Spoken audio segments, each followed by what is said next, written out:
Welcome to our very informal question and answer session where we deal with questions that are not covered in our seminar on creation evolution.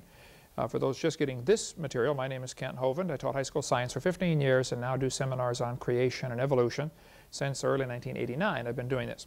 The Bible tells us in the book of Ecclesiastes chapter 7, he said, I applied my heart to know and to seek and to search and to seek out wisdom and the reason of things. 1 Peter chapter 3 tells us that we should be ready always to give an answer to every man that asketh us a reason of the hope that's in us. I think it's good for Christians to study the truth so that they can give an answer to those that are not Christians. And it's good for those of you that are not Christians to study the truth so that you can become Christians. When you get to the top of the mountain of truth, you'll find the Christians were sitting there all along. God's Word is truth.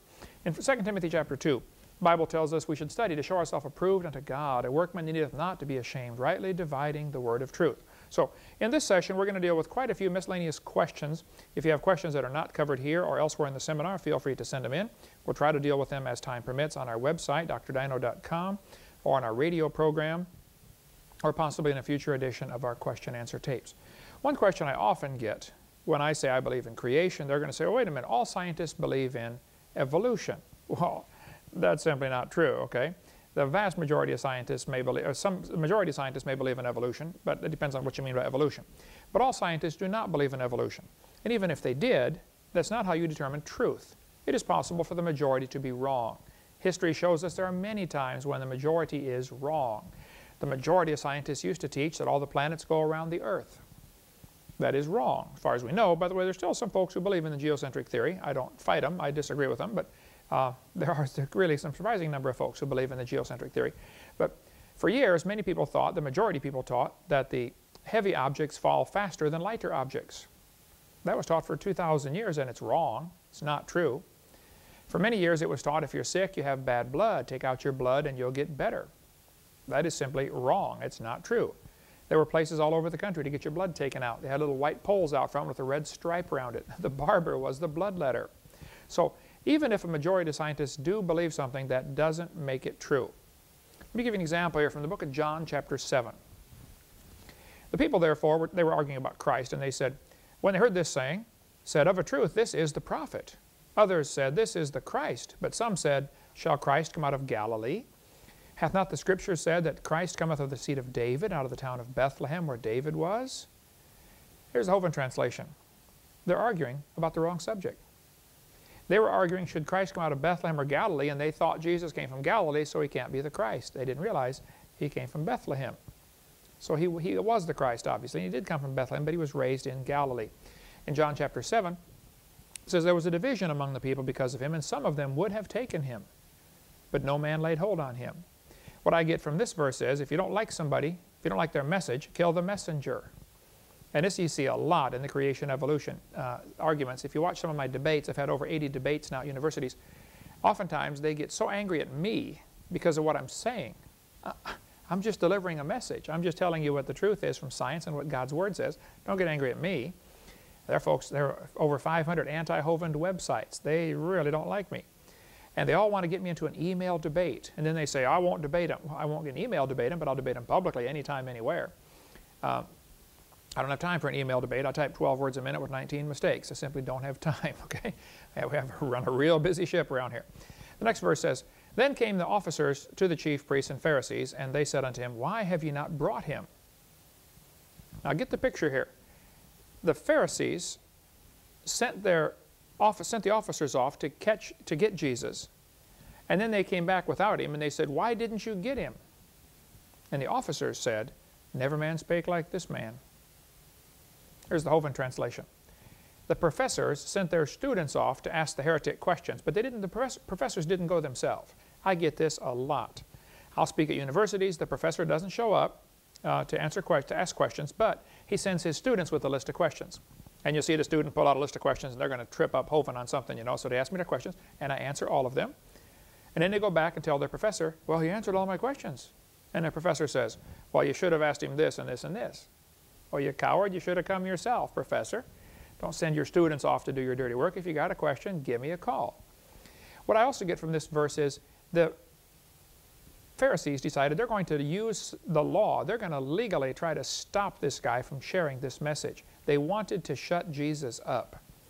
And there are people who will use legal tactics to try to shut up the Christians. They try to exclude Christianity from public schools. They can't handle the message, so they shut down the message so people don't get a chance to hear it. And that's what I see in John chapter 7. Then answered them, the Pharisees, are ye also deceived? The Pharisees are saying, are you stupid? Then they said, have any of the rulers or the Pharisees believed on him? Notice this, their evidence that Jesus could not be the Messiah was because they didn't believe he was the Messiah. Therefore, he can't be because we don't believe he is. You get the same kind of logic with some of these professors in colleges. They'll say, well, all scientists believe in evolution, therefore it must be true. That's ridiculous, okay? They don't all believe in it, and even if they did, that doesn't make it true. You can see the same parallel 2,000 years ago in the book of John. Then the Pharisees said, this people who know not the law are cursed. Here's the Hovind translation of this verse. We have knowledge, you don't. We don't approve of your degree. You're ignorant if you don't believe in evolution. And you'll see this a lot in the creation-evolution argument. They'll say, we're smart, everybody else is dumb. I get this a lot when I do debates. They'll say, well, the average person in the audience probably doesn't understand the complexity of this topic. And I'll say, folks, what he's trying to tell you is, you're dumb, he's smart. And that's precisely what they're trying to say in a subtle way. The next verse, verse 50 says, Nicodemus saith unto them, he that came to Jesus by night, doth our law judge any man before it hear him, and know what he doeth? They answered and said unto him, art thou also of Galilee? Search and look, for out of Galilee ariseth no prophet. And every man went to his own house.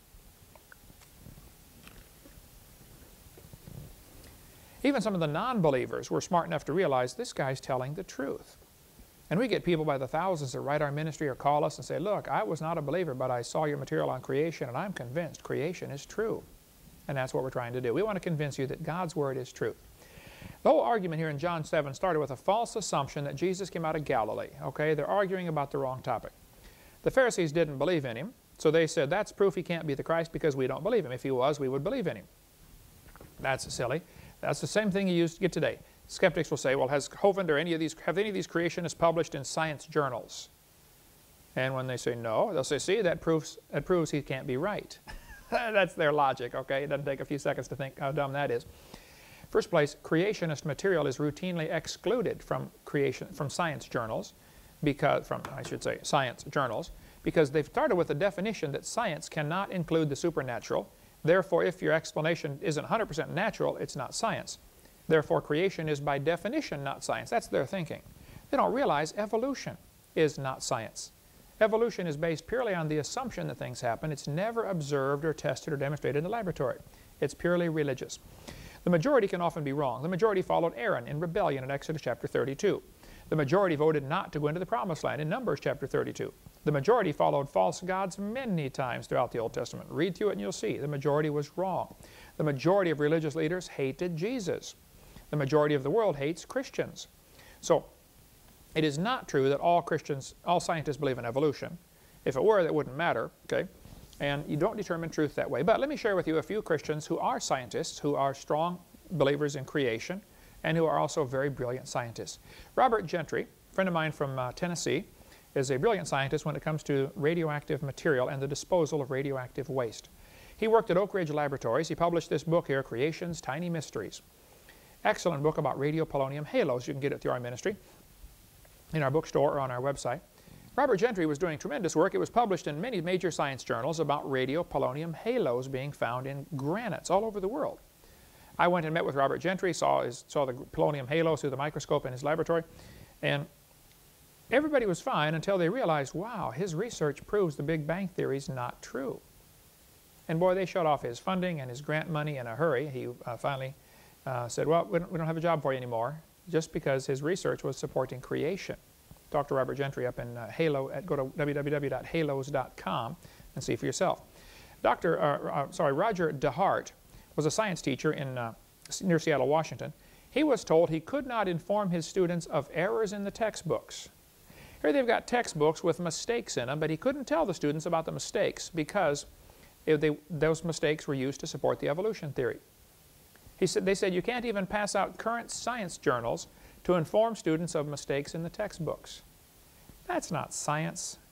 That's that, burn the heretic attitude that some people get, or go burn the witch, And there's talk about a witch hunt.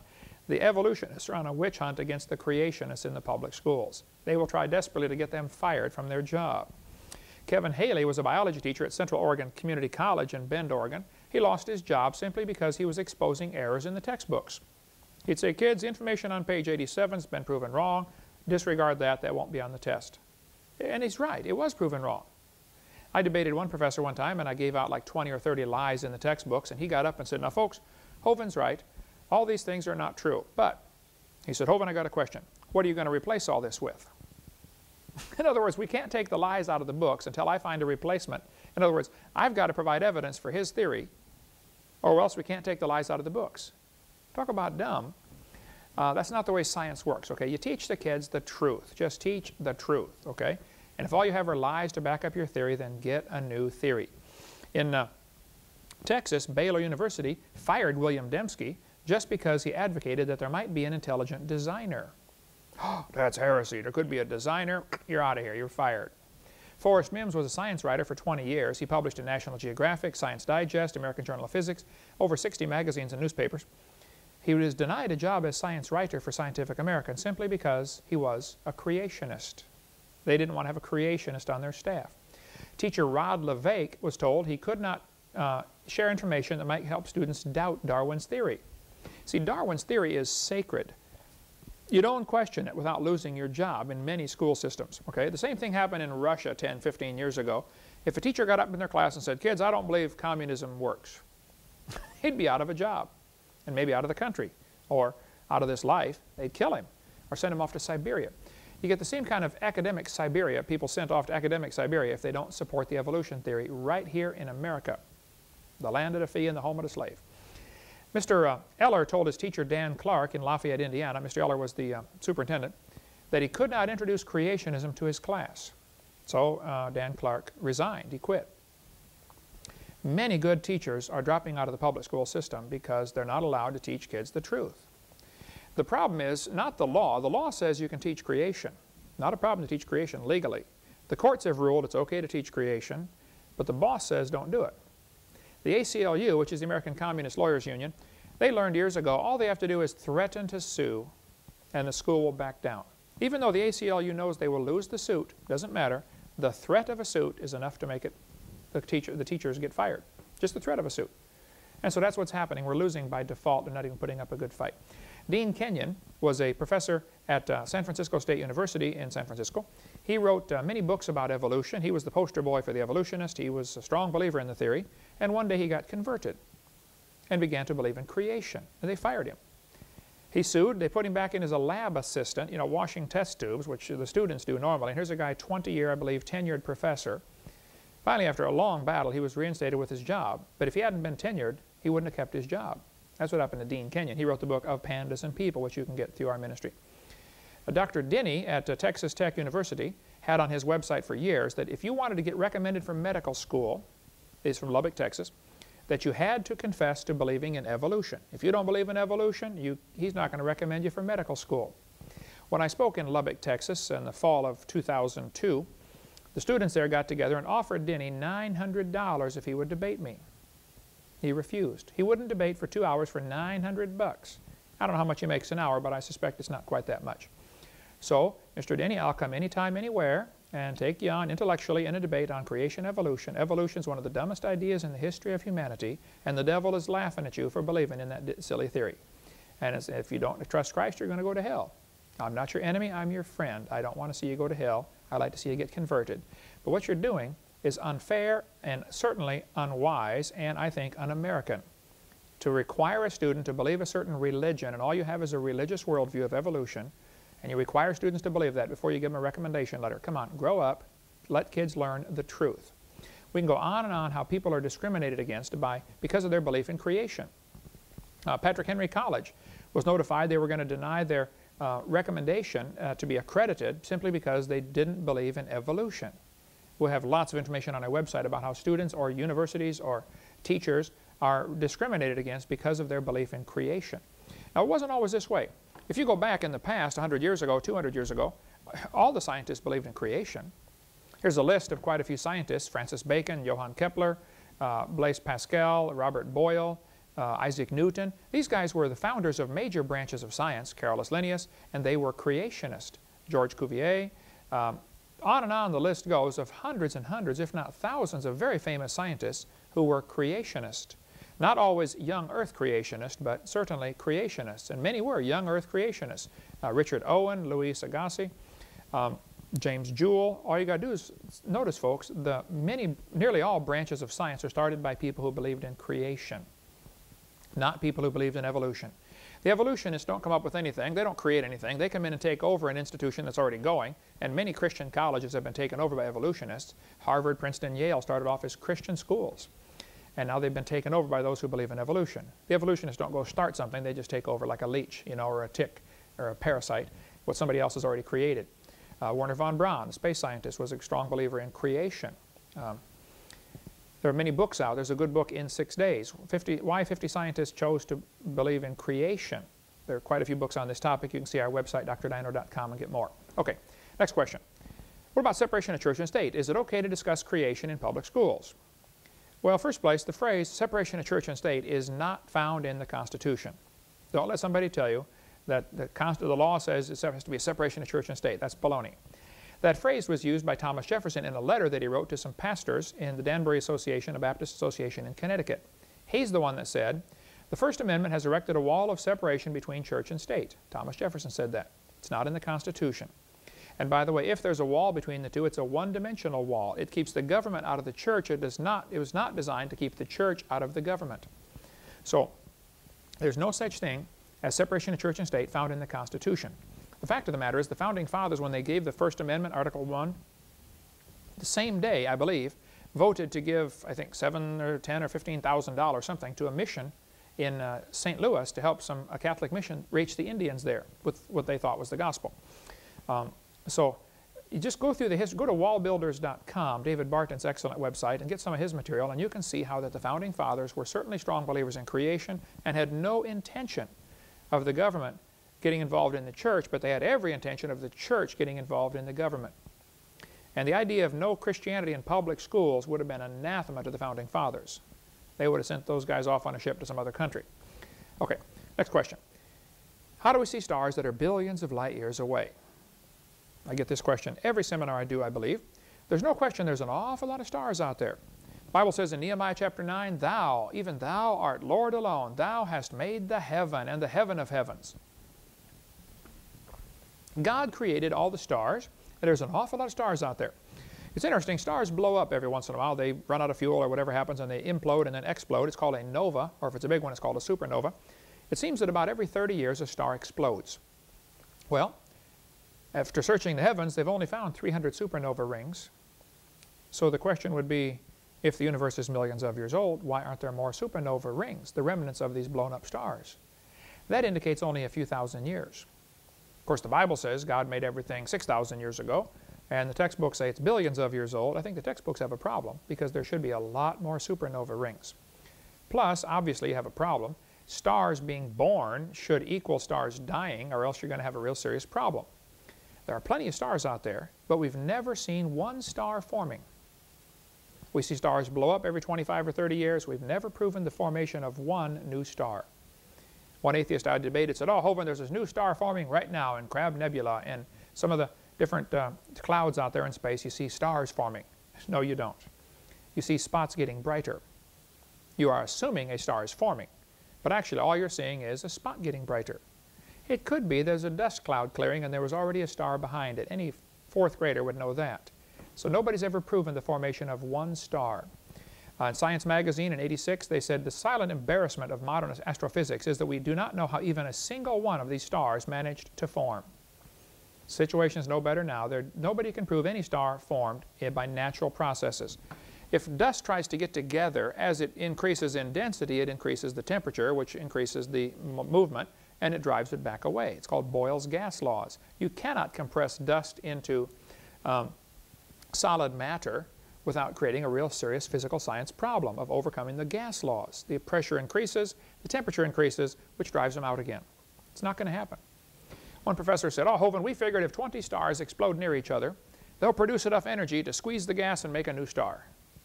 I said, well, sir, that's just brilliant. You know, you're saying if you lose 20, you can gain 1. Man, you ought to run for Congress and help those guys borrow their way out of debt. You know, that's a dumb idea. We've never seen it happen. It's purely theoretical that 20 stars could do that, but that is a losing proposition, not gaining. There are lots of stars. The Bible says God created the stars in Genesis 1:16. He created them to be lights on the earth. Psalm 147 says He counts the number of the stars and gives names to all of them. The Bible says He layeth the beams of His chambers in the waters, who maketh the clouds His chariot, who walketh upon the wings of the wind. It is possible that Psalm 104 ties in with Psalm 148, that there is still water above the heavens. Nobody knows what's beyond the stars, if there's an end at all. But it could be that this verse and verse in Revelation where the Lord sits on many waters is talking about the fact that there was a layer of water above the earth, and there may be another layer of water beyond the stars. Don't know, just a theory, something to chew on. There's no way we could tell anyway. Okay, there's a lot of stars out there. It's been estimated that everybody on earth could own 2 trillion stars to yourself. That's a lot. Million, billion, trillion. The stars are really far away. Hubble telescope focused in on a dot. They thought they found a black spot in space about the size of a grain of sand held at arm's length.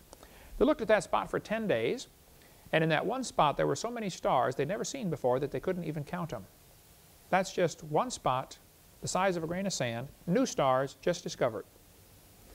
There's a lot of stars. Stephen Hawking, who hates Christians and creationists, said, and won't debate me, by the way. Steve, I'll take on any time. He said, stars are so far away, they appear to us to be just pinpoints of light. He said, there's only one feature we can observe, that is the color of their light. So when you look at a star, you cannot see the size or shape of the star. All you see is what color it is. We assume that stars are like the sun, and the sun is like stars, but that is purely an assumption. We don't know that.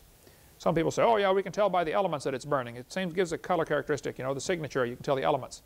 You know, evolutionists never talk about this, but they are, of course, assuming that even the molecules evolved in other places just like they evolved on Earth. They're assuming the same 92 elements we have here would be the same found throughout the universe. They've never talked about that, but you have a real serious problem if you just assume that the same molecular arrangement evolved, because molecules would have to evolve too by your theory, which I think is a dumb idea. Okay. I taught high school trig for many years as one of the subjects I taught. If you want to find the distance to an object you can't possibly touch, like a star, you have to measure it with what's called parallax trigonometry. You have to know 2 sides and 1 angle, or 2 angles and 1 side, in order to calculate the distance to this unknown point, or to this unknown distance to this point, with simple sine, cosine, tangent. The problem is, Earth is only 8,000 miles in diameter, which is basically nothing compared to star distance. So to find the distance to a star, you have to get your observers further apart to make a triangle. That's, you know, a decent angle. Well, they look at the star in January, then they look at the star in June, and they get a much bigger base on their triangle. This is Earth's orbit around the Sun. Well, it's 93 million miles to the Sun, which is a long ways, but it takes light 8 minutes to get here from the Sun. It's called 1 astronomical unit. That is, the distance from the Sun to the Earth is an AU, an astronomical unit. So we are 8 light minutes from the Sun, which means the diameter of our orbit is 16 light minutes. That would be the diameter of Earth's orbit around the Sun. This diagram here shows a little yellow dot on the far left. That would represent Earth's orbit, 16 light minutes. A year has 525,000 minutes in it. That's a real skinny triangle if you did it to scale. It's like having 2 surveyors with, you know, telescopes 16 inches apart, looking at a dot 525,000 inches away, which is 8 1/3 miles. You set that up and draw it out on a piece of graph paper, you find you got a real skinny triangle. It works out to be an angle of 0.017 degrees at the apex. I think you can have a hard time measuring something like that. If you want to measure 100 light years, by the way, that was just to measure 1 light year. If you wanted to measure 100 light years, you'd have to move your dot 830 miles away, keeping your surveyors 16 inches apart. That's like having 2 guys on my roof here in Pensacola, Florida, looking at a dot in Chicago. If the guys are 16 inches apart and they're focusing on a dot in Chicago, that's a real skinny triangle, okay? Figuring 15 billion light years is clearly impossible. It just can't be done. And I don't think you can tell exactly where you were 6 months ago on opposite sides of Earth's orbit. That would be a stretch also. Okay, this textbook says parallax trigonometry can be used to measure distances less than 100 light years. I agree, much less. I think you'd have a hard time measuring 20 light years, but I'll give them 100, I'll give them 500 for the sake of the argument. The fact is you can't measure a billion. I'm not saying the stars aren't that far away, they probably are. I'm just pointing out we have no way of measuring it. We don't know how far away they are. If somebody tells you that star is, 7.9 billion light years away, just say, how did you measure it? Was it a Stanley, a Lufkin, or a Craftsman? And who held the other end of that tape measure? Because I want to meet this guy. It just can't be done. So number one, we cannot measure the distance to the stars. Number two, we don't know what light is. Is it a wave? Is it a photon? Is it a particle? It behaves sometimes like waves, sometimes like energy. Nobody knows for sure what light is. We know what it does, and we use it all the time, obviously, but nobody's ever defined what light is very clearly. So the entire principle or concept behind a black hole is the idea that light can be attracted by gravity. Well, if light can be attracted by gravity, if black holes exist, which nobody's proven that either, but then the speed of light can't be a constant. At Harvard University in '99, they slowed light down to 38 miles an hour. The next year, they slowed it down to 1 mile an hour in the year 2000. The next year, they brought it to a dead stop. They took light and absolutely stopped it. This was done at Harvard, it was done at Smithsonian, and it was done at Cambridge. And by the way, that's how science works. An experiment should be demonstratable, repeatable, testable. Evolution is none of those. Nobody's ever demonstrated or tested or proven any of it. It's all in the mind. They think it happened. It's not science. Okay. At Princeton University in the year 2000, they speeded light up to 300 times the speed of light. Why would the speed of light be an unbreakable barrier? Barry Setterfield, Australian astronomer, did a lot of work on the speed of light question. He says the speed of light has decreased. He said in the last 300 years, at least 164 measurements of the speed of light have been published, 16 different ways it was measured. He said the speed of light has apparently decreased so rapidly that experimental error cannot explain it. Here's a chart showing that the speed of light has declined in the last 150 years. About 1960, the chart seems to level off, and everybody since about 1960 has gotten the same number. If you measure the speed of light today, you're probably going to get 186,282 point something miles per second. Okay. That could be because in the late 50s and early 60s, they began using the atomic clock to measure the speed of light. And the atomic clock uses the wavelength of a cesium-133 atom, which means you're using light to measure light. You have a rubber ruler. Of course, you're not going to see it if it's declining. It may be we're on the tail end of a logarithmic digression, or it simply may be we're using a rubber ruler by using an atomic clock to measure it. Here's a couple articles showing about how that the speed of light was apparently exceeded by a factor of as much as 100. Clear back in '88 and '95, there were articles published about this. The speed of light is not a constant. The Radiophysical Research Institute in Russia, the cosmologist there, said the speed of light was 10 billion times faster at time zero.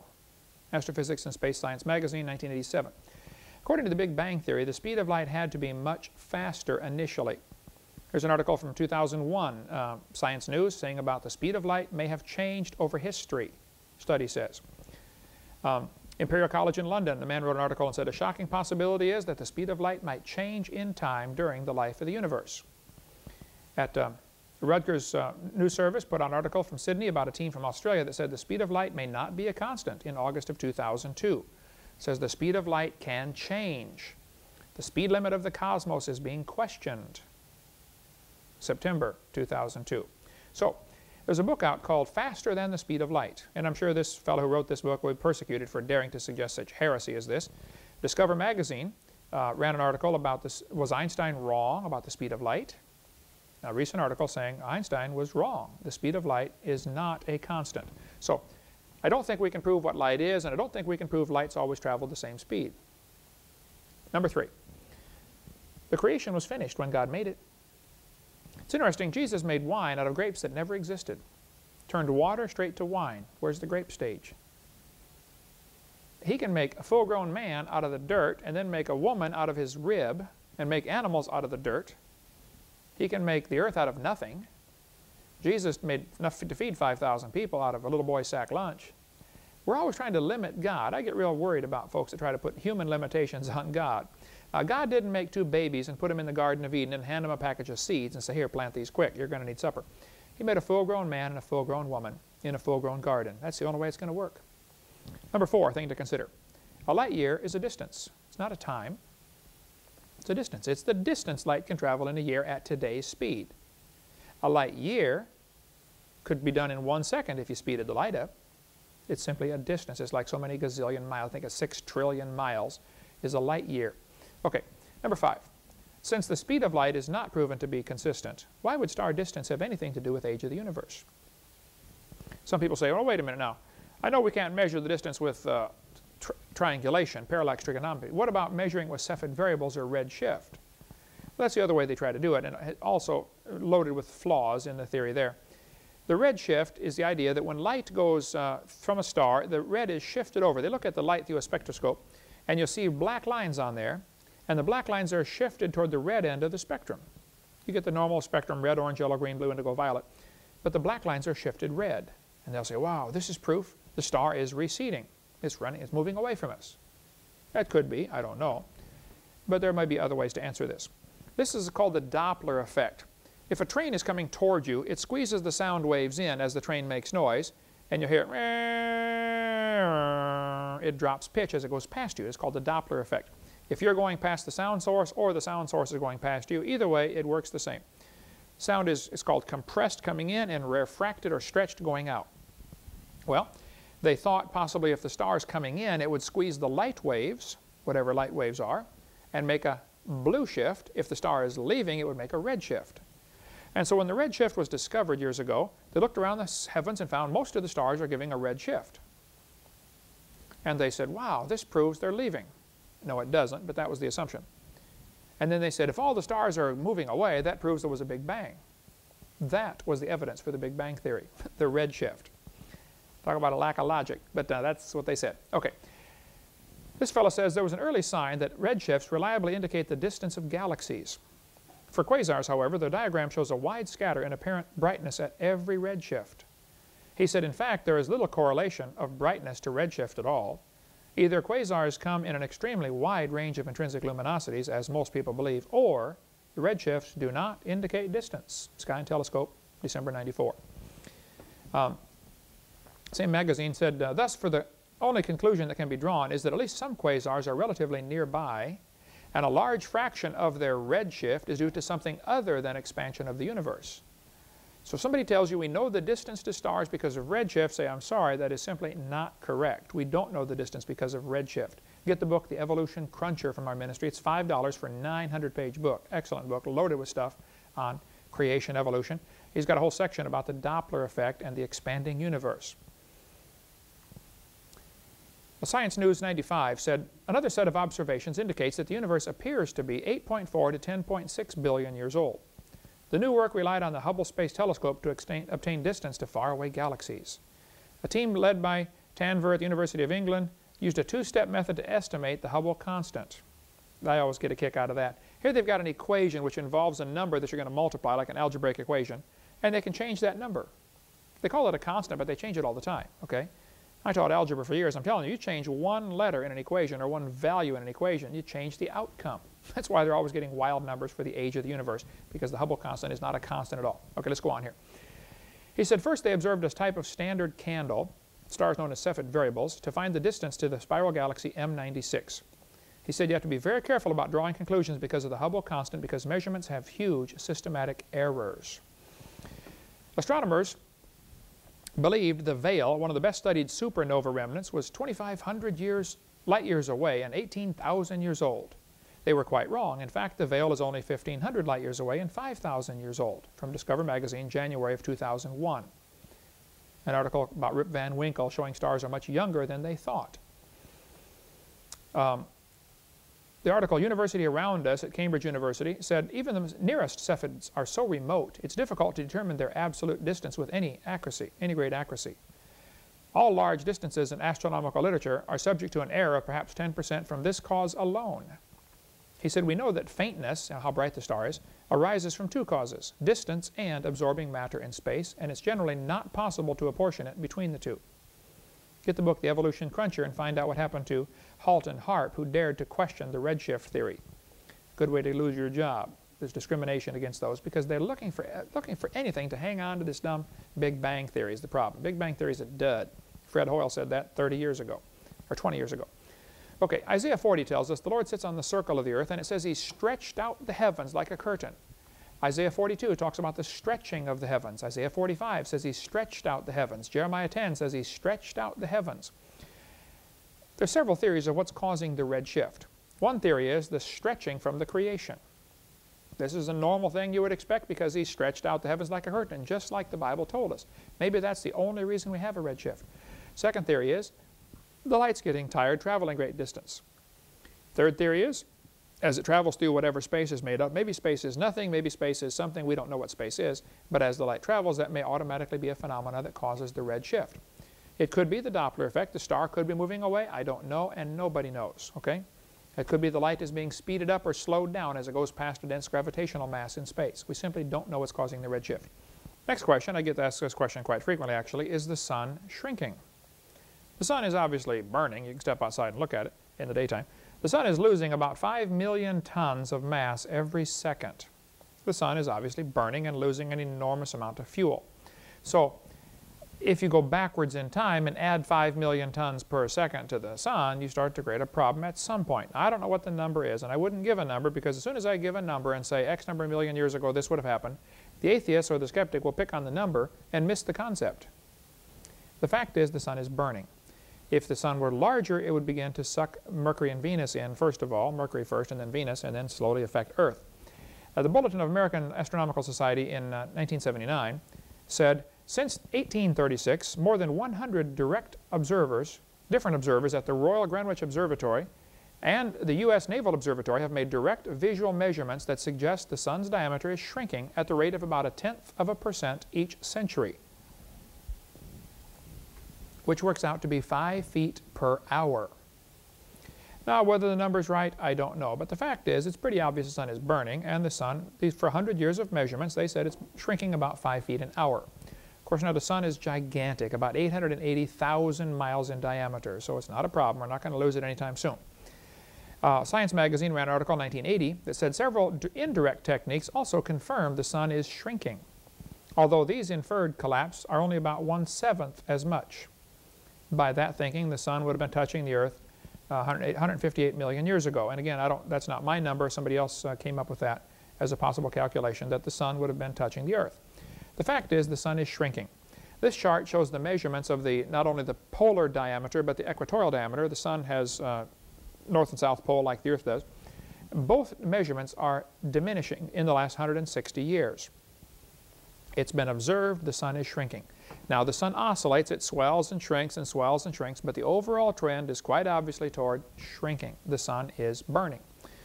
That creates a problem. If you go backwards in time, the sun would be bigger and more massive, which is going to upset the gravitational pull. So I don't think it's logical to say the Earth's been going around the sun for billions of years while the sun is constantly losing this mass and losing its gravitational pull. To me, that invokes the miracle. It's much simpler to say the system is not billions of years old like they're telling us. God created everything about 6,000 years ago exactly like the Bible says. Okay, what about carbon dating? Every seminar I do, somebody will say, wait a minute, carbon dating proves the Earth is millions of years old. Oh, no, it doesn't. The fossils are actually dated by their position in the geologic column. We cover that in seminar part 4. And the geologic column does not exist any place in the world. Radiometric dating would not even be possible if the geologic column had not been erected first. Article in American Journal of Science magazine talked about this. Ever since William Smith at the beginning of the 19th century, fossils have been and still are the best and most accurate method of dating and correlating the rocks in which they occur. Apart from very modern examples, which really are archaeology, this guy said, I can think of no cases of radioactive decay being used to date fossils. So they don't date fossils by carbon dating or potassium argon dating. This is a mammoth tooth. They date them by the geologic column. They pick a spot and say, wow, that era was, so many thousand years ago, and so this must be that old. Fossils are not dated by carbon dating. But let me explain how carbon dating works. The Earth's atmosphere is about 100 miles thick. On this globe, it doesn't even show up. I mean, it's the thickness of the paint, basically. 100 miles is not much. The space shuttle whizzes around just above the atmosphere, so it cuts down on drag, and they can get no friction up there. Still get lousy gas mileage, though. The air, 100 miles thick, is mostly nitrogen. 78% nitrogen, 21% oxygen, 0.06% carbon dioxide, and that's what plants breathe, CO2. Some people say 0.09 or 0.03, I don't know, it varies, I'm sure, location to location. But there's not a lot of CO2 in the air. If you increase CO2, plants grow faster, which is a frustration for the environmentalist wackos when they burn forests, all all the CO2 is released and the trees next door grow faster. So it doesn't create an environmental crisis like they want you to believe. There's extremely small quantities of radioactive carbon-14. The way this works, radiation from the sun strikes the atmosphere, super high-speed energy comes down, bangs into the nitrogen, and changes it to carbon-14. Just a quick, simple chemistry lesson here. Carbon and nitrogen are right next to each other on the periodic table. Nitrogen is number 14, carbon is number 12. But if the nitrogen gets blasted by radiation, it turns into carbon-14. Normal carbon is called carbon-12. Here we have some what's called radioactive carbon, carbon-14. It's very rare, and it doesn't stay stable because it's always breaking apart. You can hear it with a Geiger counter. You know, in the movies, they got the Geiger counter getting by the uranium and going click, click, click, click. Well, the same thing with carbon-14. It breaks apart. It's falling apart. And it's turning back into nitrogen and disappearing, which is a gas. It disappears into the air. Carbon-14 is produced in the atmosphere by the sun. It breaks down at the rate of about half of it will break down every 5,730 years. This is called the half-life.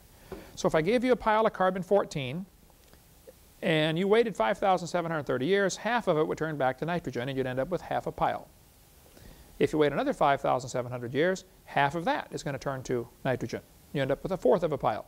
In theory, it never goes to zero. It goes from half to fourth to eighth to 16th, etc. But plants are always breathing in carbon-14 in the photosynthesis process. They're breathing in carbon. Some of it's carbon-14. Most of it's normal carbon-12. Animals eat the plants and make it part of their body. Probably during your lifetime, you've either eaten plants or you've eaten animals that have eaten plants. That's about all there is to eat out there. And so you're absorbing radioactive carbon into you, just like I am into me, because we're getting it through the food chain. The plants got it from the air got it from the sun. This carbon-14 got into the plants, then it got into you or into the animals and then into you. But either way, we all contain some radioactive carbon. When the plant or animal dies, it's not going to get any more, obviously. So several assumptions are involved in carbon dating. First of all, they assume that the amount of C14 in the atmosphere, the ratio, which is a very small number, is the same found in the plants and animals. For instance, the atmosphere contains 0.0000765% radioactive carbon-14. It is assumed that I have the same. I've never been tested for C14 and I've never met anybody who has. But I would say that's a reasonable assumption, but it is an assumption. Okay. When the plant or animal dies, it doesn't get any more C14, so whatever it had begins to decay. It was decaying while it was alive, but you never noticed it because it's being replenished, so the balance would stay. But as soon as it dies, it begins to go out of balance. So basically, carbon dating is measuring the amount of carbon in the object with the amount of carbon in the atmosphere and getting a balance. If the atmosphere is 0.0000765% and the object you're dating is only half as much, they would assume it's been dead for one half-life. If it's only 1/4 as much, it's been dead for 2 half-lives. 2 times 5,730. And then it goes to a 4th, to an 8th, to a 16th. So they're comparing the amount in the object with the amount in the atmosphere. This is how carbon dating works. Sounds good, certainly sounds scientific, but it's based on some serious assumptions that mess up everything. It doesn't work. If I told you to fill a barrel with water, but I have drilled holes in the barrel, while you're putting water in, it begins to leak out. So you have a process of filling and a process of leaking at the same time. You have adding and subtracting going on simultaneously. At some point, you're going to reach a stage called equilibrium. You'll never fill the barrel past that point unless you speed up the input or decrease the outgo, one or the other. Well, Earth's atmosphere is constantly taking in carbon-14 from the sun, and it's constantly losing it to decay. So you have the same thing as the barrel. The question would be, how long would it take the Earth's atmosphere to reach equilibrium? Well, when carbon dating was first discovered or invented in the early 1950s or late 1940s, actually, Willard Libby did this, University of Chicago. He said, you know, I wonder how long it would take the Earth's atmosphere to reach equilibrium, because he knew about the equilibrium problem. They said, after doing some studies, it would take about 30,000 years. Basically, if you made a brand new planet Earth, poof, create one, cover it with air, start it spinning around itself and spinning around the sun is going to strike the oxygen, strike the atmosphere and produce carbon-14, and it's going to start decaying. And they said within 30,000 years, the atmosphere would be equalized. You'd reach this point called equilibrium. You're never going to get more C14, and you shouldn't get any less unless something changes in the system. Well, sounds good. I don't know if the number's right, but the concept is. Within 30,000 years, the Earth's atmosphere would reach equilibrium. The problem is, we still haven't reached equilibrium. There's more C14 now than there was 20 years ago. Actually, radiocarbon is forming 28 to 37% faster than its decay. So if we still haven't reached equilibrium, then the Earth is less than 30,000 years old, which is what the Christians have been saying all along. A friend of mine has a website, archy.org. You can get information there about the Earth's atmosphere has still not reached equilibrium. There's been a lot of people doing research on this, and we're not there yet. This chart indicates how carbon-14 is supposed to work in theory. An object that is still alive should be in balance with the atmosphere, which would give you 16, I'm going to simplify this a little bit, give you 16 clicks per minute per gram on your Geiger counter. If you're listening to testing a sample, it'll go click every 4 seconds, click, click. If it's only giving you 8 clicks per minute, then you're assuming it's 5,700 years old. It's been through 1 half-life. If you're only getting 4 clicks per minute, it's been through 2 half-lives. If you're getting 2 clicks per minute, it's been through 3 half-lives. It's 11,000 years old. This is how carbon dating is done. If you test a sample and you find out you're getting 2.5 clicks per minute or 2.9 or something like that, you look at the chart and read over and find the age by the simple calibration curve, they call it. Sounds good. Doesn't work. If you walked into a room and found a candle burning on a table, and I asked you the very simple question, when was it lit? You say, oh, I don't know, it was burning when I got here. Okay, let's do what's called empirical science, things we can test and demonstrate and weigh and prove, okay? We're going to measure the candle. We measure the height of the candle. We find out the candle is 7 inches tall. Okay, when was it lit? You say, oh, I don't know. Okay, let's do some more science. Let's measure how fast it burns. Suppose we get an Olympic stopwatch and we measure this thing very carefully and find out the candle is burning 1 inch every hour. Now we've got 2 hard science empirical facts. The candle is 7 inches tall. It is burning 1 inch an hour. When was it lit? You still can't tell me unless you make some assumptions. How tall was it? And has it always burned at the same rate? Neither of those assumptions can be proven. They are purely assumptions, okay? If you find a fossil in the dirt, all you know is it died. You don't even know where it died. You just know where it ended up buried, that's all. Now, the amount of carbon-14 could be measured very precisely, and the rate of decay could be determined. But when did it live? I have no idea, and nobody does. Because you'd have to know how much was in it when it was alive, which that would depend on the assumption that the Earth's atmosphere has reached equilibrium, and we haven't. And you'd have to know that it's always decayed at the same rate. Now, if the Bible is right, and the Earth had a canopy of water overhead, like the Bible, I think, clearly teaches in 2 Peter 3 and in Genesis 1, 6, and 7, this canopy of water would filter out quite a bit of radiation, and they probably had a lot less carbon-14 in the original creation than we do today. So if you dig up a fossil from an animal that drowned in the flood, and I don't know if any of these are or not, but if you find a fossil and say, wow, I believe this one, this ammonite, may have drowned in the flood.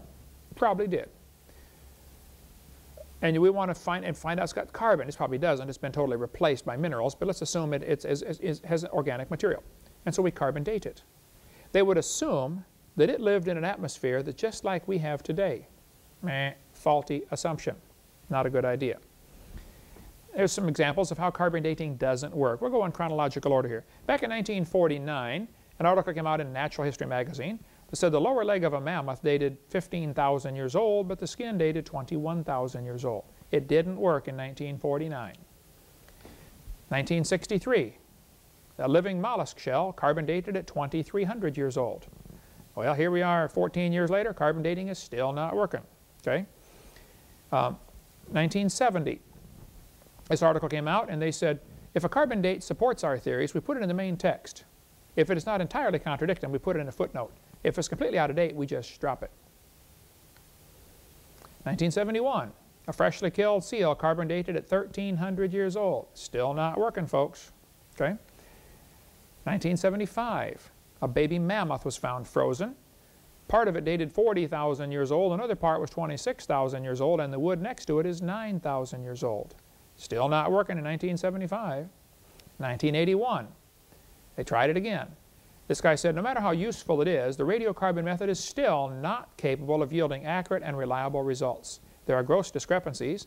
the chronology is uneven and relative, and the accepted dates are actually selected dates. This whole blessed thing is nothing but 13th century alchemy. It all depends upon which funny paper you read. Still not working. 1984. Shells from living snails were carbon dated at 27,000 years old. Still not working.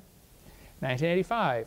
They took 11 human skeletons, the earliest known human remains in the Western Hemisphere, and they were carbon dated, or dated by accelerator mass spectrometer, all 11 dated 5,000 radiocarbon years or less.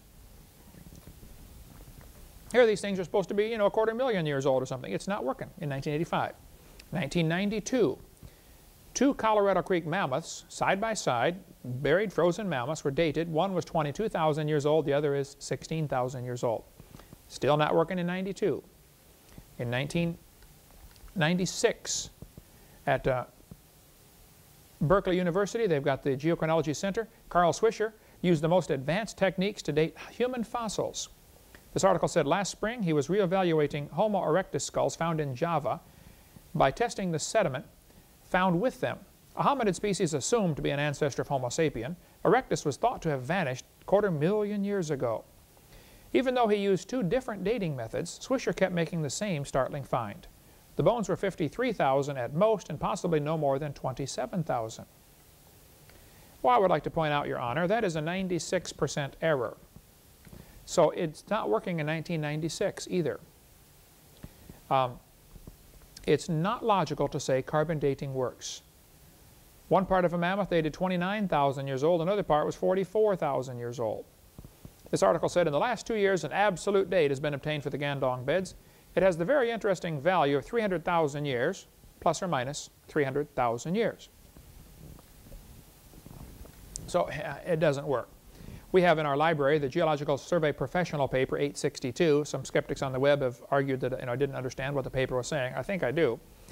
It shows the charts here of the different carbon dates they got from different animals and different organic material found all over Alaska, the Geological Survey paper. Sample number 454, carbon dated at 17,210 years old. Sample 455 gave a carbon date of 24,000 years old. People say, see, what's the big deal? Well, look at it. This is the same sample as 454. 455 and 454 are the same creature. They're getting different ages. Sample 299 was dated at less than 20,000 years old. Sample 137X was dated at greater than 28,000. But read it carefully. That's the same sample as 299.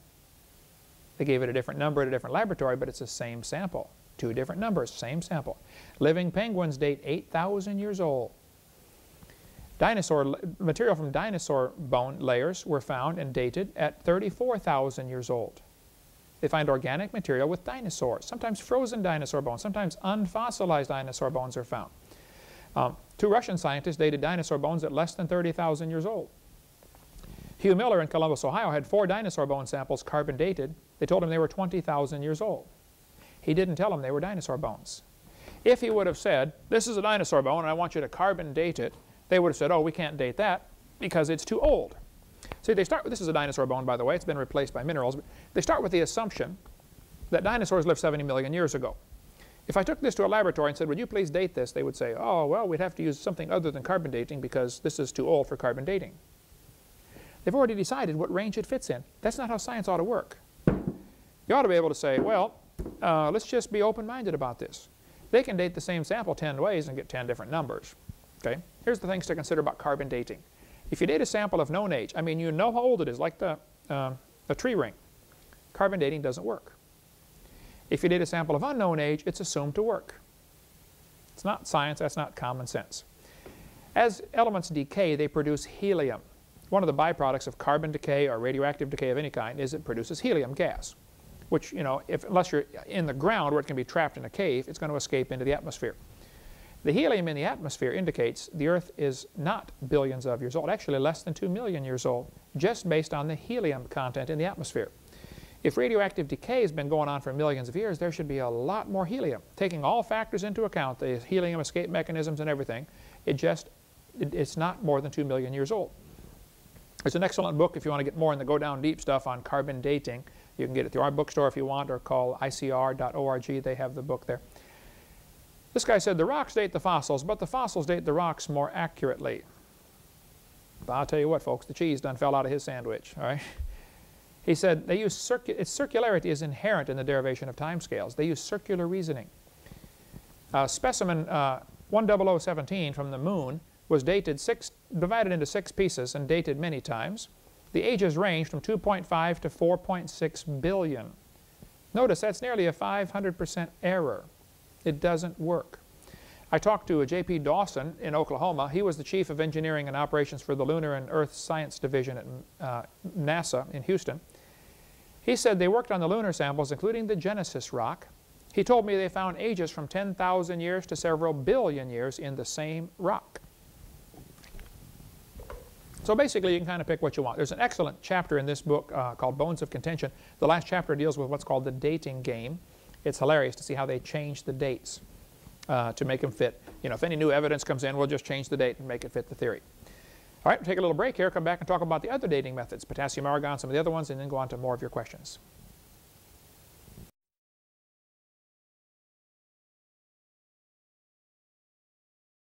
Okay, let's take a few more questions and answers. People often ask me about the age of the Earth and say, doesn't potassium-argon dating prove the Earth is millions or billions of years old?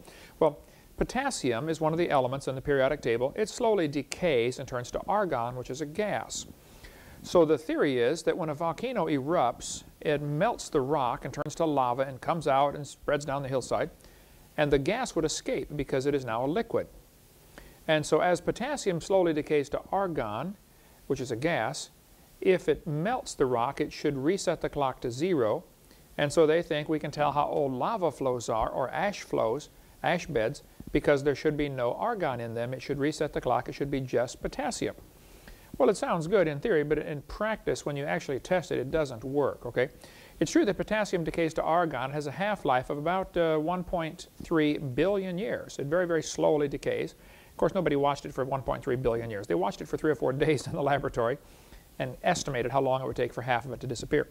But let's assume the half-life is right, and that would be quite an assumption, but I don't argue that much with them. The fact is, when you actually test it, like the lava flows that were tested from New Zealand, now this chart shows from the radioactive dating failure here article, about potassium-argon dates were given for a 1975 eruption at the very bottom of the list here, February 19th, and yet it was way off. It was 1 to 2, or a quarter of a million years old, and yet it was only 1975. 1949, a lava flow, they knew it erupted in 1949, yet it gave an age of a little less than a quarter million years old. So it just simply doesn't work. As much as 80% of the potassium in a small sample in an iron meteorite can be removed in distilled water in 4.5 hours. So we don't know that it actually resets the clock. This Canadian Journal of Earth Science article said, in conventional dating for potassium-argon, it's common to discard ages which are substantially too high or too low compared with the rest of the group, or with other available data such as the geologic time scale. Oh, now here the truth comes out. Things are really dated by the geologic chart, not by just, you know, potassium-argon dating. We've been through that before. In Nature magazine, back in April of 1970, they gave another example where they had dated a layer of ash called the KBS Tuff, named after K. Brenzenmeyer. This layer of ash was dated at between 212 and 230 million years old. I mean, for years, everybody had dated this layer of ash, and everybody agreed it's over 200 million years old. What they'll do is, if you look at the picture here, they will have different layers of ash that they will assign dates to. These are from volcanic eruptions, lava flows, or ash layers. If you find a fossil between 2 layers, you can guess how old it was based upon the potassium-argon date of the one above and the date of the one below. Sounds good. Doesn't work. They bracket the sample by what's called an event horizon is the term they use for it. They'll say, well, there's a volcanic eruption and made this layer of ash over the whole countryside. Any fossils found below that layer have to be older. Any fossils found above this layer have to be younger. Sounds good. And until Richard Leakey found a skull called the KNMER for, they give them numbers, KNMER 1470. This skull was found under the KBS Tuff. Now here everybody had been saying the KBS Tuff was over 200 million years old, and they find a normal human skull under it. Ooh, now you got a problem. So they redated the ash layers, the KBS stuff. They would never have redated it if it hadn't found that skull. They redated the ash layers and took 10 samples and got numbers from 0.5 million to 2.64 million.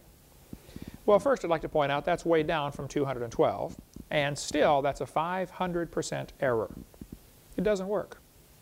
I mean, a 500% error, they'd laugh at you if you put this in a court of law. It's interesting to look at the inflation of the age of the Earth. Back in 1770, George Buffon said the Earth is 70,000 years old.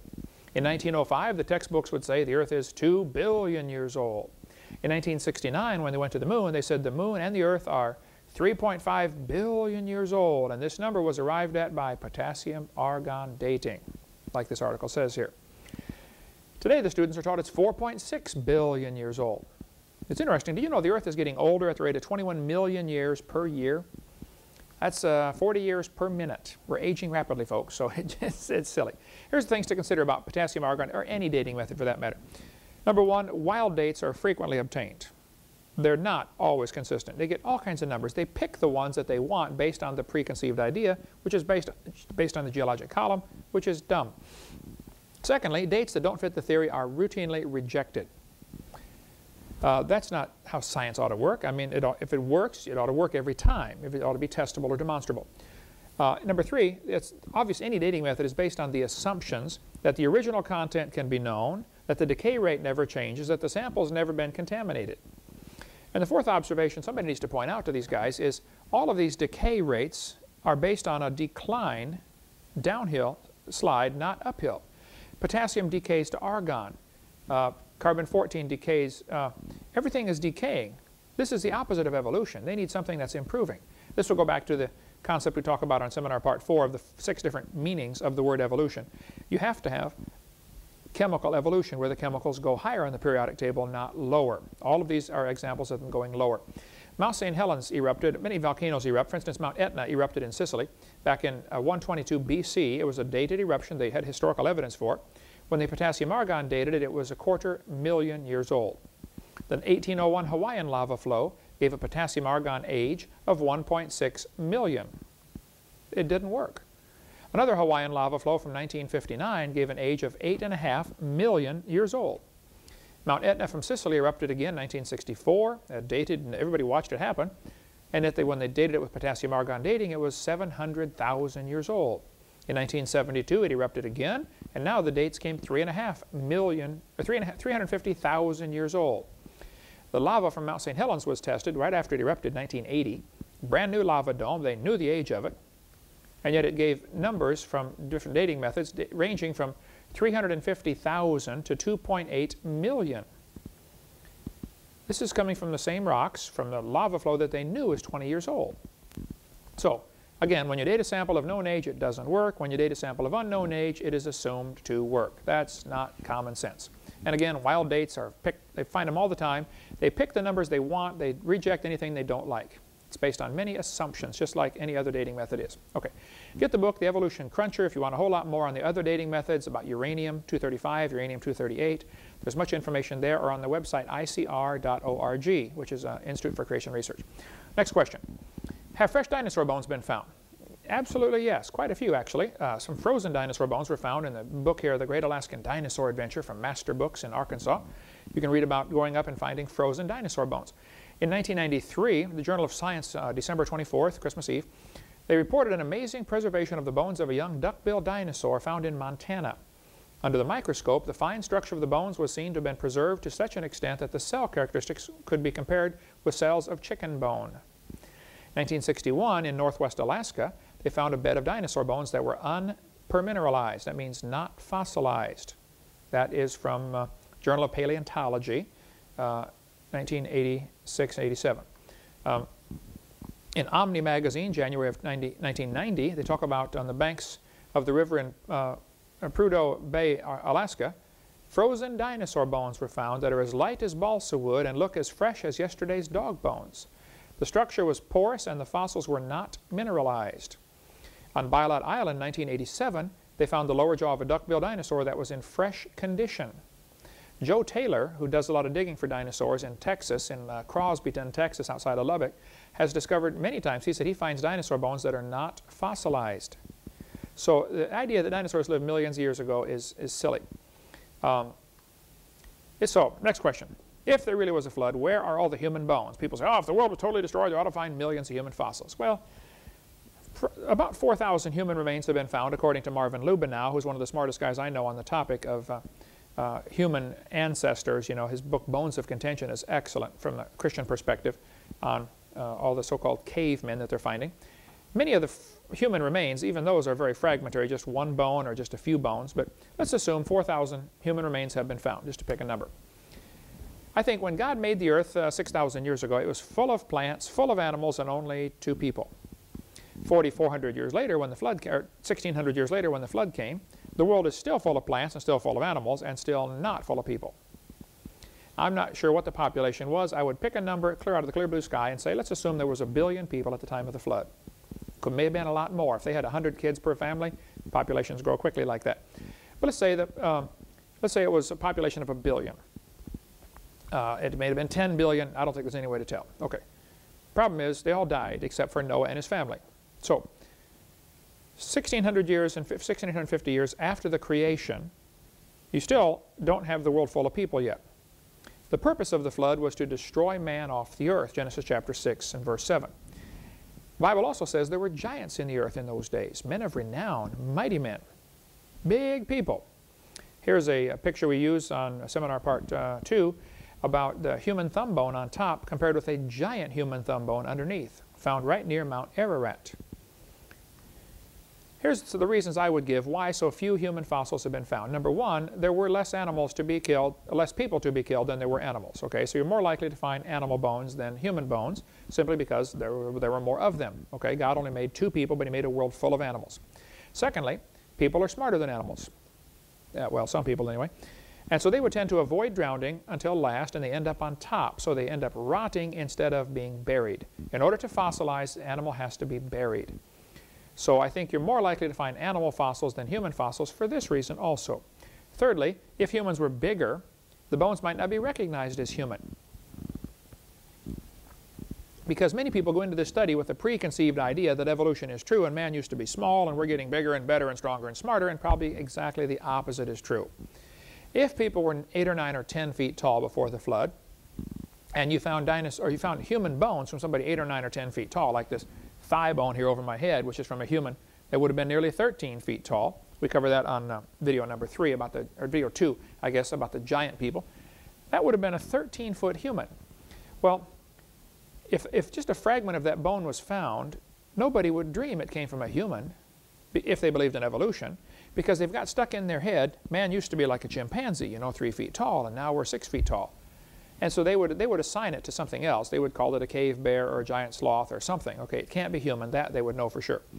So I think many bones are misidentified for that reason, because of the preconceived evolutionary concept, which is a great hindrance to scientific research. Next question. Where did Noah get pitch? In my debate number 7 with an atheist that was a former preacher, a Church of Christ preacher turned atheist, he said Noah couldn't make pitch because pitch is made from oil, and oil formed during the flood. Well, there's a problem with that. Several problems with that. Genesis chapter 6. God said to Noah to make the ark with gopher wood and pitch it with pitch within and without. Obviously, he's going to pitch it before the flood comes, so he's not going to make it out of oil that are made from creatures that drowned in the flood. Exodus 2 talks about Pharaoh's daughter drawing Moses from a basket that was daubed with pitch. They covered it with pitch. Well, what is pitch anyway? Isaiah 34 talks about pitch. It says burning pitch, and it puts off a smoke. Here we learn a few things about pitch. If you get a dictionary from 1828, Webster's Dictionary, 1828, you'll notice you can look up the word pitch. And by the way, 1828 is before oil was used commercially. I think the first oil well was drilled in Pennsylvania about 1830s or 40s, maybe. I don't remember the date. But certainly there were no oil wells that we know of before that. So they weren't drilling into the ground to get oil, and yet they were making pitch in 1828. It's in the dictionary. It says, pitch is a thick, tenacious substance, the juice of a species of pine or fir. It's made from pine trees. It's the juice, the sap of a tree.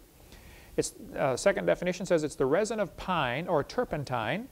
It's used in caulking ships and paying the sides and bottom. That's to waterproof the boats. So they were pitch industries. They were whole factories. They produced pitch. They put it in barrels and they would sell it to ship-making companies who would cover their, it's basically like a tar substance, but it's made from the sap of trees. So no, don't tell me the Bible's wrong because it says they used pitch before the flood. The Bible is absolutely correct, and the skeptics are wrong. Okay, next question. Was ancient man primitive? Some people get this false idea that modern man is smart and everybody in the past was dumb. That's ridiculous. There's a lot of indication ancient man was extremely smart. There's an excellent book we sell called The Puzzle of Ancient Man by Don Chittick. Highly recommend this one. It's about 10 bucks, showing some of the incredible achievements of ancient man. Before the flood came, the Bible says the people lived to be over 900 years old. You could learn a lot in 900 years. Plus, when you consider a couple other factors, they lived in a perfect environment. They would have had much higher IQs, much less to do as far as just daily things you have to do just to live. Most of those things are taken care of in the Garden of Eden. Don't need a house. You got perfect weather. So they can devote all their time to study or learning things. Plus, Adam came pre-programmed from the hand of God, probably had an incredibly high IQ, and he got to walk and talk with God for a while till he sinned, maybe 100 years, we don't know. But got to walk and talk with God. The other factor to consider is Adam lived long enough to know his great-great-great-great-great-great-great-great-grandson. Noah's daddy could have known Adam for 56 years. So you get not only a much higher starting point, they already knew a lot because God pre-programmed it into Adam. Plus, they lived a long time and could learn a lot more. Plus, they lived long enough to pass this on to many generations. Today, an awful lot of knowledge goes to the grave. You know, about the time you know it all, you die. Or by the time you know a bunch of stuff, you die. Imagine if guys like Einstein could live, you know, 800 or 900 years. How much knowledge could they accumulate in a brain like that? So, I think before the flood, they were much smarter than we are today. And some of this knowledge was passed down, and as lifespans got shorter, it began to be lost. And a lot of societies were arranged to try to, secret societies to preserve this knowledge, you know, through different cultures and things like that. But they opened up a grave in South America. The grave was probably made about 1,000 years ago, and found this little gold artifact in there. You can see it next to the dime for scale.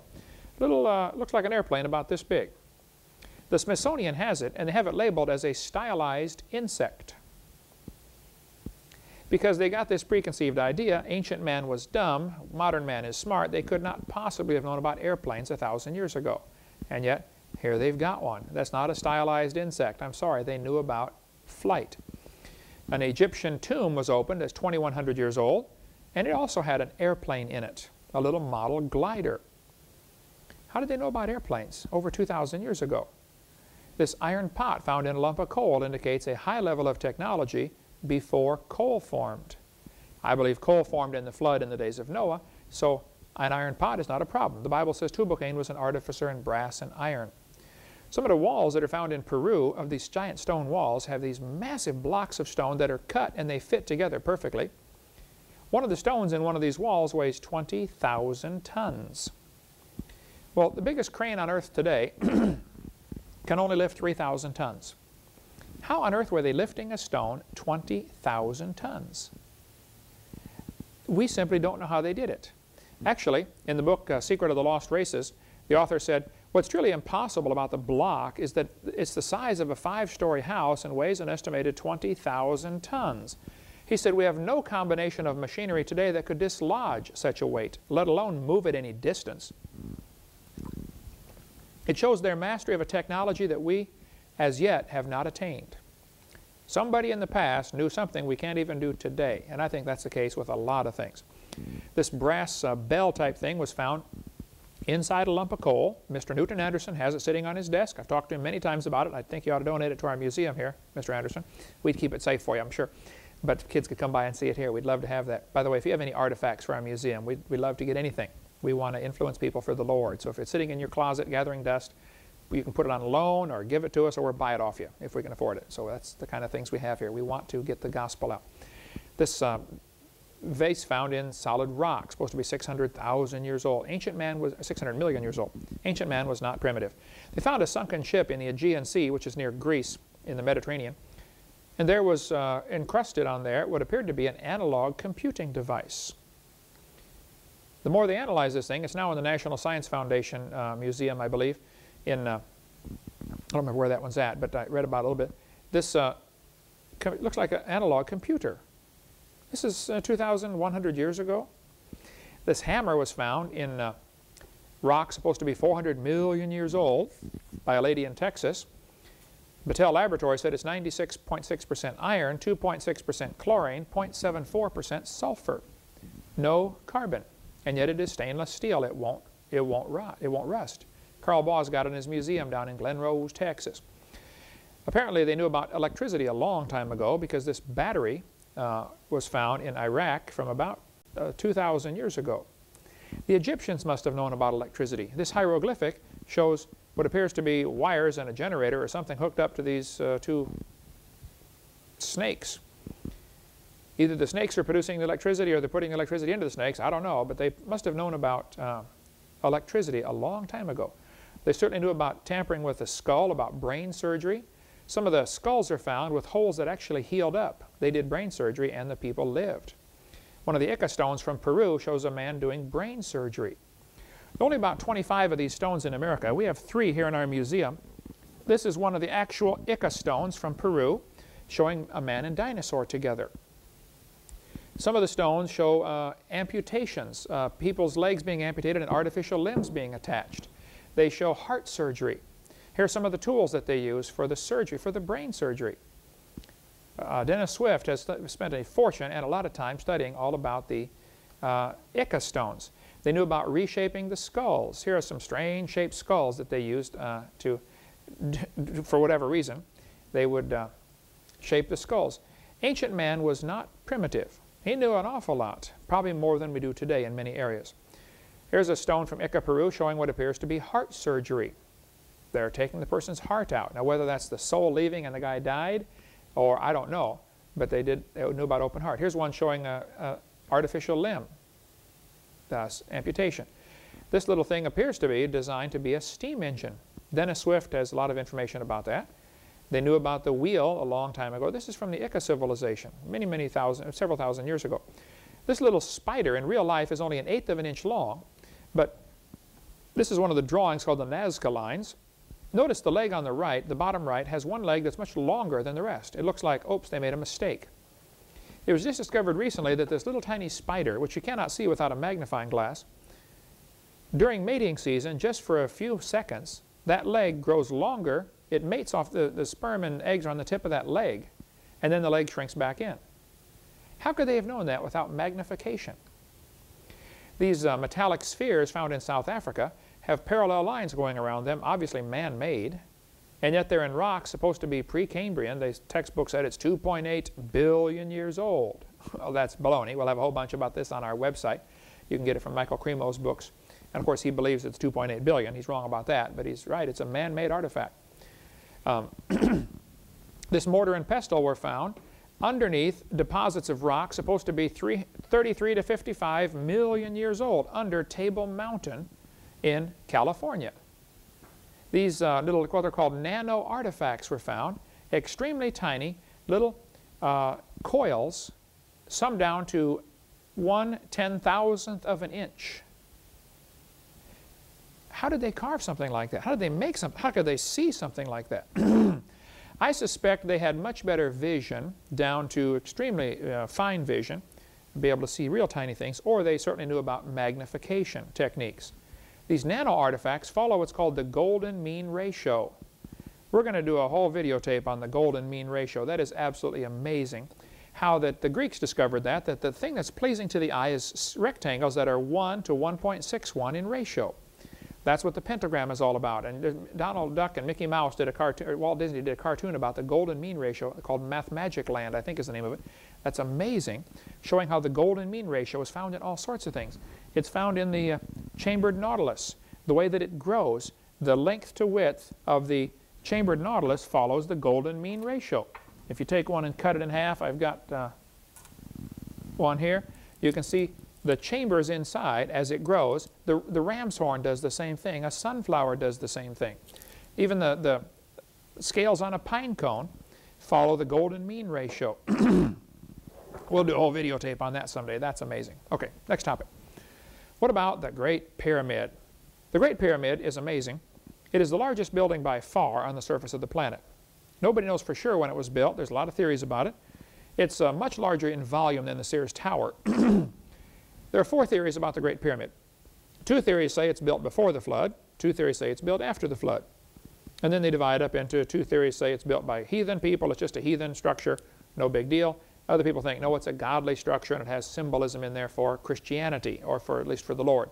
I don't know. It doesn't matter to me. I'll just share you the 4 theories with you. The Great Pyramid is a massive building. It is built in Egypt. It may be a fulfillment of this prophecy in Isaiah chapter 19. It says, in that day there would be an altar to the Lord in the midst of the land of Egypt, and a pillar at the border thereof. And it shall be a sign and a witness for the Lord. Many people have preached on this. Whether it's true or not, I don't know. But Egypt, they say, this pyramid is on the border where the kingdom split, and there were 2 kingdoms feuding. So it's at the border of Egypt, but it's also in the midst thereof once the kingdoms got back together. Don't know. Couldn't prove that. The Great Pyramid, here's a schematic drawing of it, showing if you walk in the entrance on the right where the letter A is, you can take the broad way that leads down to the pit, or you can go to the narrow way which leads you into the king's chamber. So here you have the symbolism of the broad way and the narrow way. If you go up the narrow way, you end up into a large section called the Grand Gallery, and there are markings along the wall that some people think are actually based on pyramid inches, which actually tells some kind of history of the world. You know, it's got events that correspond to major events in world history. It's the largest building by far. It contains enough stone to build a brick wall 10 feet high completely around Texas. Some of the stones in the Great Pyramid weigh 70 tons. The top is 450 feet high. The capstone was never installed. The entrance goes down the broad way, or you can turn around and change your direction and go up the narrow way to the king's chamber. In the king's chamber, there's an empty tomb. Apparently, the tests have revealed there's never been a person buried in there. Again, it may be Christian symbolism, I don't know.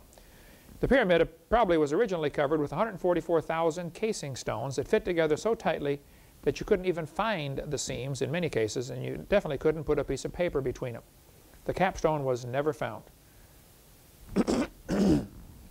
Revelation 7 tells us there's going to be 144,000 of the children of Israel that are sealed in the book of Revelation.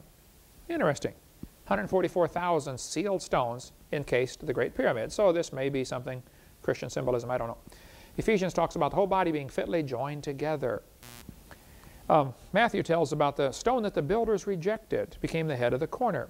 Same thing in Mark chapter 12. The stone which the builders rejected, Luke 20, the stone the builders rejected has become the head of the corner. It could be that the pyramid, if it is a Christian symbol, has the capstone, the chief cornerstone, not installed because God is telling us He's not done doing His work here yet. Don't know. Preacher's good. Maybe true. I wouldn't be dogmatic on it. But the book of Daniel talks about the stone cut out of the mountain without hands that smote the image on the feet, and it became a great kingdom. Some people think that the New Jerusalem, which is 1,500 by 1,500 by 1,500, is actually a pyramid, because that's the only building that has 1 cornerstone, as opposed to normal buildings which would have 4 cornerstones. A pyramid would have 1, and if Jesus is the light of the world, He could be the cornerstone that hasn't been installed yet, and He's going to be the ruler of the world coming soon to a city near you. Of course, Satan has abused this and used the Great Pyramid as the symbol on the back of the $1 bill. It's a symbol for the New World Order. Notice on the $1 bill they show the left eye, which is what is often used in Satan worship, and they have a gap between the eye and the pyramid. This is supposed to be symbolic of the idea that Lucifer has not been installed as the world ruler yet. They're hoping, of course, to get Lucifer installed.